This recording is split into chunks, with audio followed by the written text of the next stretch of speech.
السلام علیکم ورحمۃ اللہ وبرکاتہ۔ آج ہماری جو دعائیں ہیں وہ 3 باقی رہ گئی ہیں۔ تو ایک دعا تو یہ ہے ربنا آتنا فی الدنیا حسنہ وفی الآخرۃ حسنہ وقنا عذاب النار۔ تو یہ دعا آپ نے زبانی یاد کرنی ہے۔ اس کو دیکھیں، دعا ہے ربنا، نون کے اوپر مد ہے۔ نون کے اوپر مد اس لیے ہے کہ نون کے حروف مدہ کے بعد الف آ رہا ہے، حمزہ آ رہا ہے، حمزہ آ رہا ہے، اس لیے اس کے اوپر مد ہم نے ڈال دی۔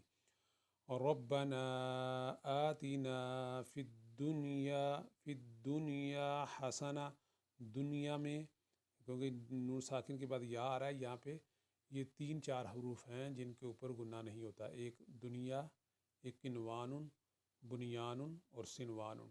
یہ 4 حروف ہیں کہ جب یہ ان میں نون ساکن آتا ہے تو اس کے بعد حروف تو وہ آتے ہیں کہ گناہ بنتا ہے ہمارا کرنا، لیکن یہ 4 حروف جب کسی بھی شکل میں آ جائیں تو ہم ان کے اوپر گناہ نہیں کریں گے۔ دنیا، دنیا اصل میں بنتا ہے حرف، لیکن دنیا جہاں بھی آئے گا اس کے اوپر ہم گناہ نہیں کریں گے۔ اسی لیے قنوان ان میں نون ساکن کے بعد واو آ رہا ہے، وہاں پہ بھی ہم گناہ نہیں کریں گے۔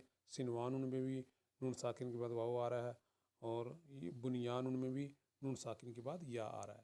تو ہم اس لیے ان حروف میں یہ مستثنیٰ ہے کہ جب بھی ایسے آئیں تو وہاں پہ ہم گناہ نہیں کریں گے۔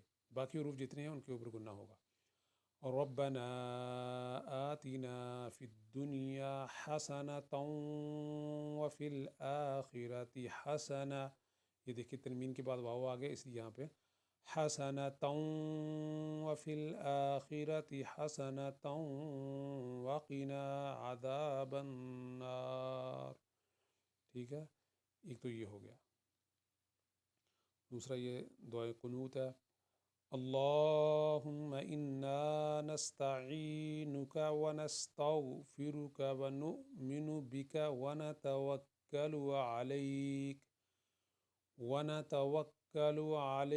ونثنی علیک الخیر ونشکرک ولا نکفرک ونخلع ونترک من یفجرک اللہم ایاک نعبد ولک نصلی ونسجد والیک نسعی ونحفد ونرجو رحمتک ونخشى عذابک ان عذابک بالکفار ملحق۔